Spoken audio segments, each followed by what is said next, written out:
John. We got a telegram from some lady friend of yours, a Bonnie something or other. Something you ain't telling me? Bonnie McFarland. She's a friend. Saved my life when I went after Bill and nearly got myself killed again. Oh, and now you two's in the habit of sending each other letters. How very nice. It weren't nothing like that. What's it say? I don't know. I can't... Well, you know I can't read. Give it here. You read that thing out loud? I ain't hiding nothing. Dear Mr. Marston, stop. Need corn sacks. Stop. Emergency. Stop. Weevils and moths ate entire county supply. Stop.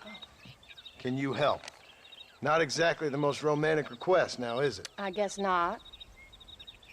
She saved your life, you say? Yes, ma'am. Well, then you're gonna have to help her and her family out. We've got a plentiful supply of corn sacks over near the silo. About the one thing Uncle didn't manage to have stolen while we was gone.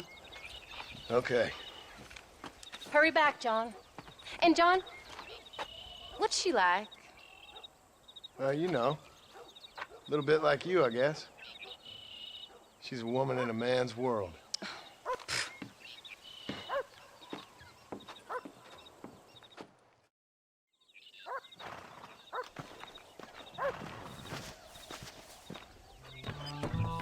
John, wait! I changed my mind. I'm coming with you. Well, come on, then. Let's get going.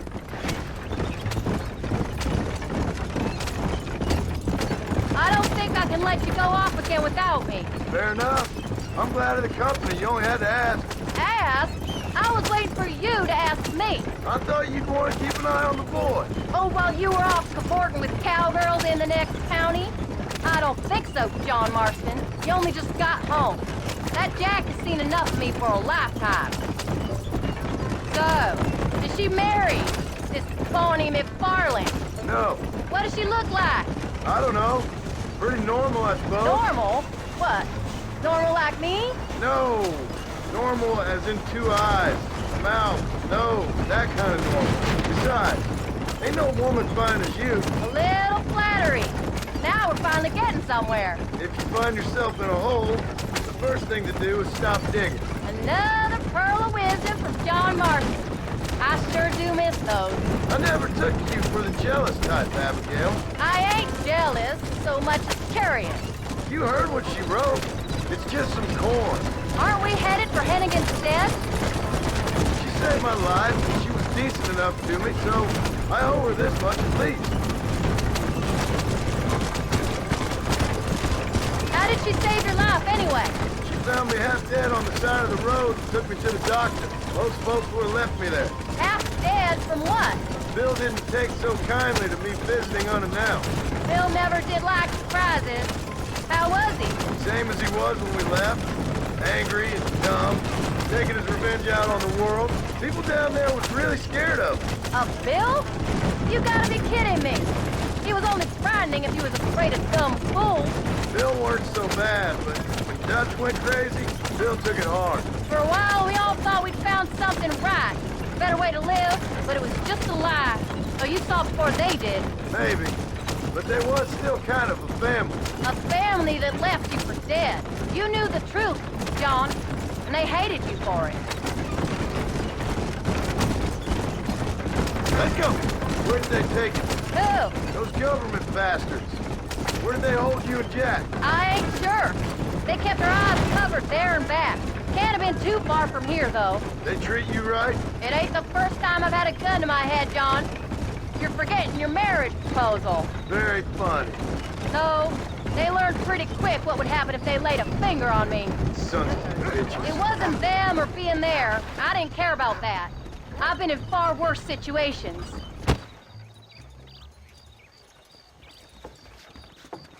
You came.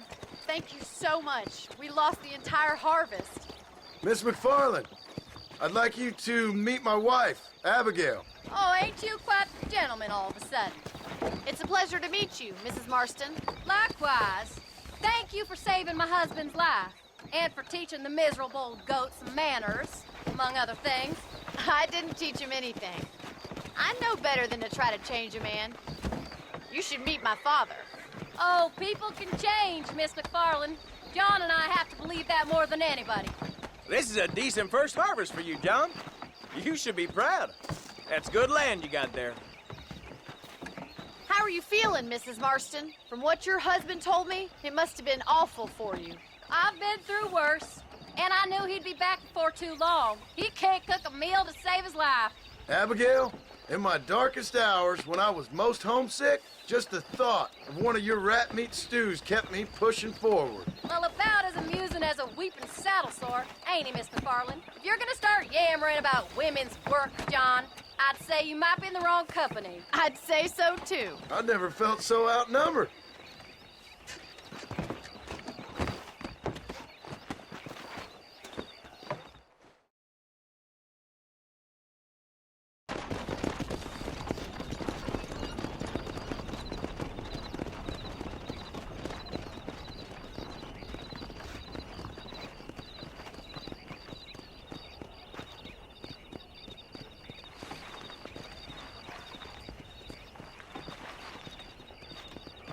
Ma'am?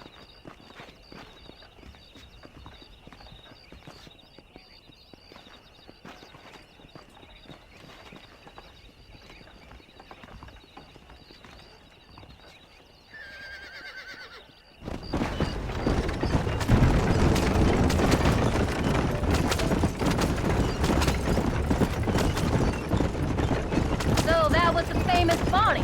That was her, all right. She's pretty. She's normal, like I said. Well, you always wanted to be a rancher. I'd have thought she'd be just your thing. The perfect rancher's wife, if I ever saw one. I already got a rancher's wife. I'm only teasing. I like her, and I'm glad she saved your life. Most of the time, anyway. The McFarlands are good people. She did blush better than a shepherd's sunset when she saw you, though. I have that effect on women. You've clearly had one too many blows to the head. You ain't wrong about that, Mrs. Marston. That's quite a ranch they got there. That'll be us someday. As soon as we get back on our feet. I don't know, John. How many times can we start again? An outlaw and a working girl. We ain't exactly farmers. We are now. Forget that life. It's over. Do you really believe that? We have to. It's the only way we'll ever have a future. The life we led, it doesn't go away. It's never over. You think those government men are just gonna leave us alone now? The old gang's dead. I did what they asked. And that's it? A life of crime forgiven? We're back together, ain't we? Until they decide you owe them something else. What are you going this way for? Sometimes I think I was the stupid one for believing I could get out. Maybe Dutch, Bill, and Javier were just being honest with themselves. You ain't perfect, John, and I sure ain't. But you're better than they are. Than they were. Maybe we can't change. But we gotta try, for Jack's sake. Even if we have to start again 100 times. It's better than going back to what we were. How's Jack doing? Angry, upset. He's been through a lot. I hope he's gonna be all right. It's gonna take time. For a while, his world was safe. Normal, even. Then it got turned upside down again. He ain't saying much about it. I've tried to talk to him, but how do you explain any of this? What do you say when he asks about Uncle Bill and Uncle Dutch? They were family when he was a little boy.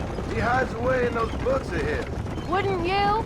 It ain't like the real world's done him many favors. He's just been kidnapped. He grew up with the gang. That's no life for a boy. We did our best to protect him. Come on, John. He saw things no boy should see. Well, now we got a chance to make it right.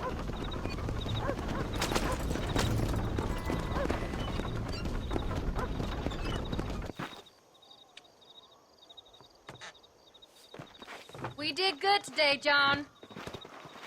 I guess I better go fix us something to eat.